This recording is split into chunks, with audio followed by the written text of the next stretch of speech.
A quiet morning at the kitchen table. You're scrolling your phone, coffee going cold next to you. You catch a short headline about a foreign government suing American gun companies in a U.S. federal court. It doesn't feel personal. You scroll right past it. But if you legally own a firearm, if you've ever walked into a licensed gun shop and bought a handgun from a brand you trust, that story was directly about you. Because if that lawsuit had landed differently, the manufacturers behind the guns sitting in your home right now could have faced financial destruction. Not through a new gun law, not through Congress, through a courtroom on American soil. Stay with this video.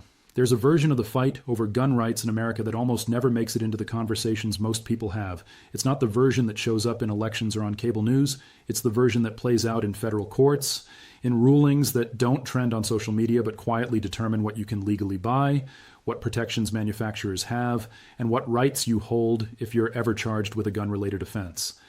Two major rulings have shifted that legal ground recently, and every gun owner in this country should understand what they mean.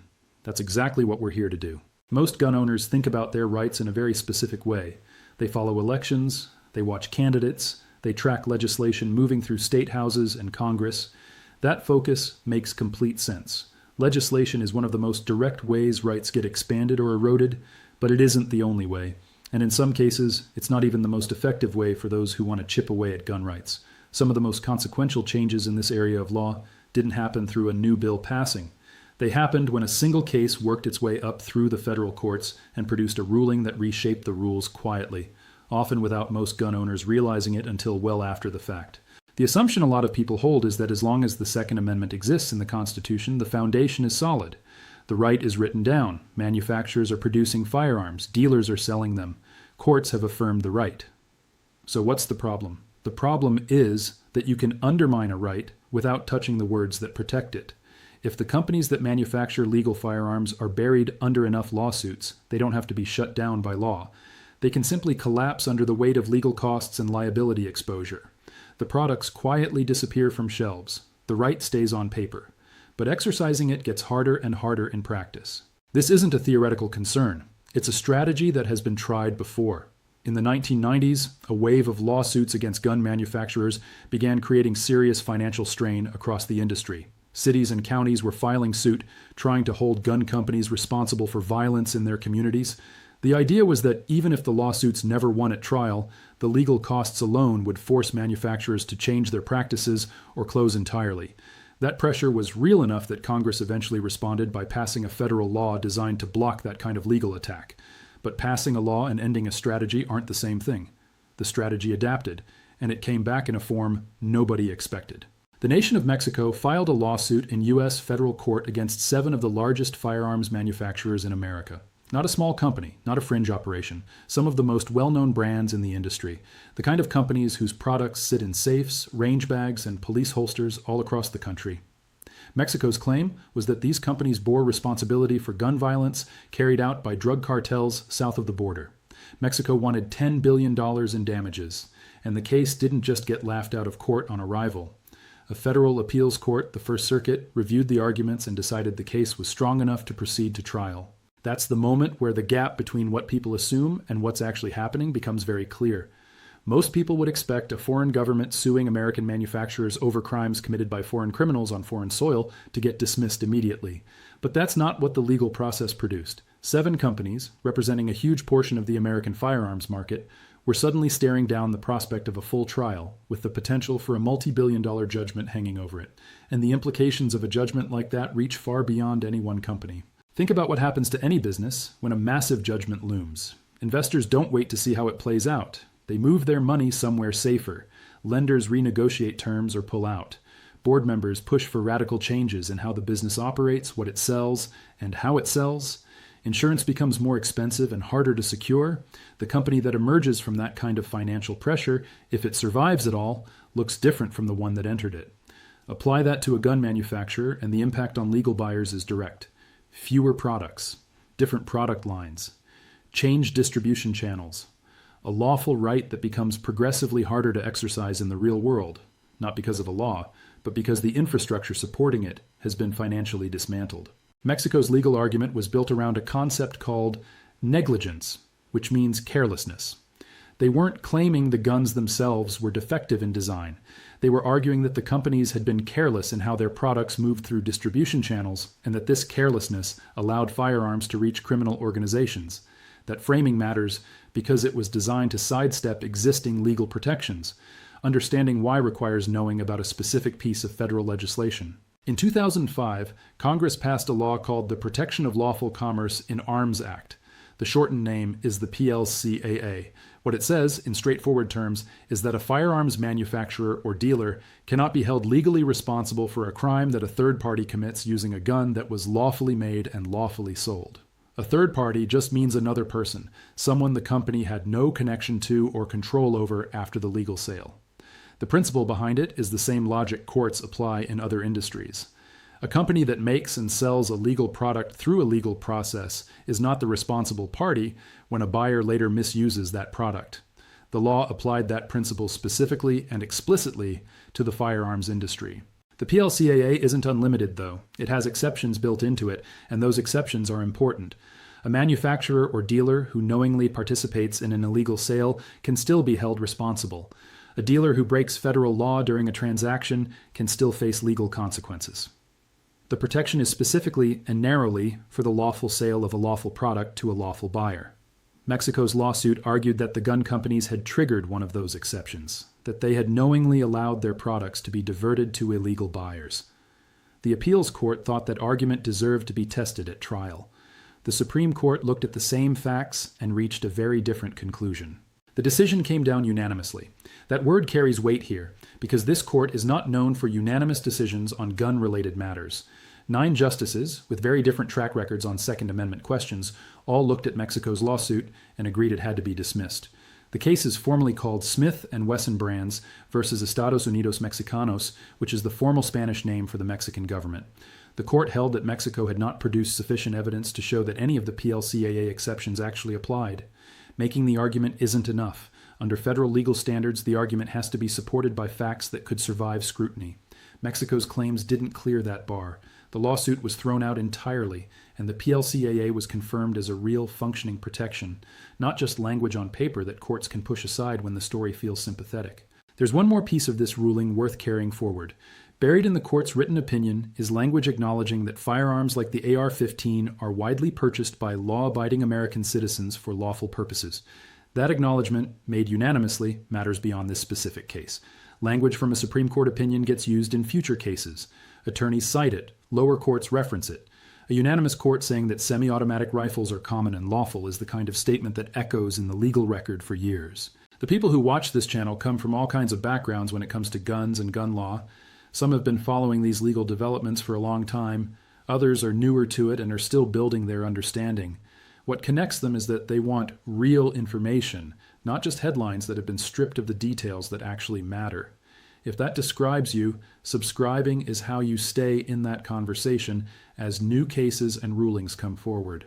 Now let's move to the second ruling, because this one lands closer to home for individual gun owners. It came down a few months after the Mexico case, and it was also unanimous. This one is about a constitutional protection called double jeopardy. Most people have heard that phrase, but the ruling in question wasn't about the textbook version of being tried twice for the same crime. It was about a more specific practice buried inside federal gun law that had been producing results the Fifth Amendment was never meant to allow. The Fifth Amendment to the Constitution includes a protection against being punished twice for the same crime. It's one of the foundational principles of American criminal law. The idea is straightforward. If the government had its chance to hold you accountable and couldn't make it stick, that's the end of it.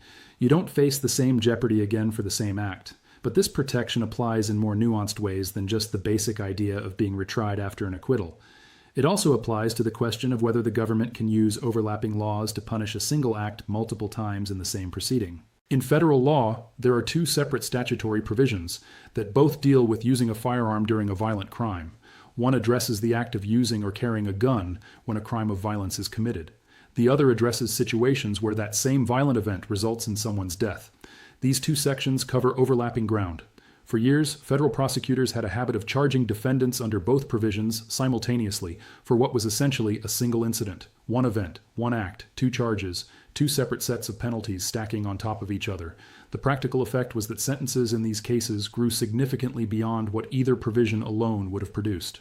The Supreme Court addressed that practice directly in a case called Barrett v. United States. 9 justices reached the same conclusion. When Congress writes a criminal statute that could result in multiple punishments for the same act, the law has to make that intent crystal clear. The language has to leave no room for doubt. When that kind of clarity isn't present in the text, the legal presumption favors the individual.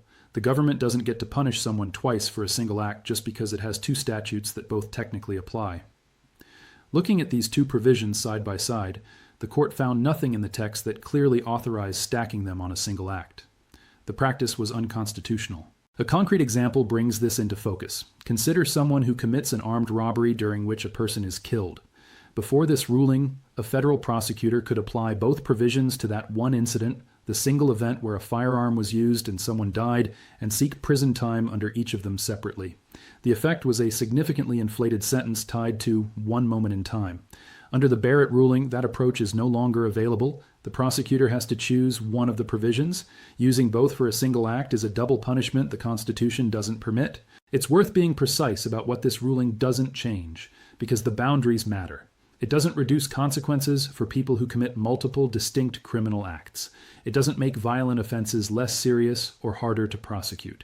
If a person's conduct involves multiple separate events, each event can still carry its own charges and its own penalties. The ruling is specifically about the narrow situation where 2 overlapping federal statutes are applied to the exact same single act in order to stack punishments. That specific practice crossed a constitutional line, and the court corrected it. For most people who own firearms responsibly and never commit a crime, this ruling isn't something they'll ever need to invoke personally, but what it represents matters for everyone. It's the court applying the Constitution to rein in a prosecutorial practice that had quietly stretched past what the law was meant to allow. And the unanimity is not a small thing. 9 justices, including those who regularly disagree sharply on gun-related questions, looked at this issue and saw it the same way. That kind of agreement at the highest level sends a signal about how clearly the principle applies. Together, these 2 rulings paint a picture of where gun law stands right now at the federal level. Manufacturers have real legal protection from being financially dismantled through lawsuit campaigns targeting their lawful business practices. Individual gun owners have a stronger constitutional shield against the government stacking multiple charges for the same act. Neither protection is absolute. Both have limits clearly stated in the law, but both are genuine, and both were tested in federal court recently and held up under scrutiny. Here's what all of that means for you practically. The PLCAA protects the companies whose products you rely on. It doesn't protect you as an individual owner in your everyday decisions. What keeps you on solid legal ground is knowing and following the specific laws of your state. Know where you can carry legally and where you can't. Know how your state handles carry permits and what reciprocity looks like if you travel. Know what secure storage requirements apply in your area. Know whether your state has a duty to inform law, meaning whether you're required to tell an officer you're carrying during a police encounter. These details vary, and they matter. The Supreme Court rulings shape the landscape around you, but your own knowledge and choices are what keep you in a safe legal position within it. The broader takeaway is this. The legal framework protecting gun rights in America is a layered structure. The Second Amendment is the foundation. Federal laws like the PLCAA add protective layers above it.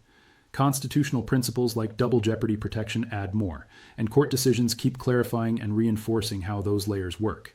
That structure is functioning. The Mexico case and the Barrett ruling both demonstrate that when it's tested seriously, it holds. But it requires ongoing attention. Laws get amended. Court compositions change. New cases bring new questions.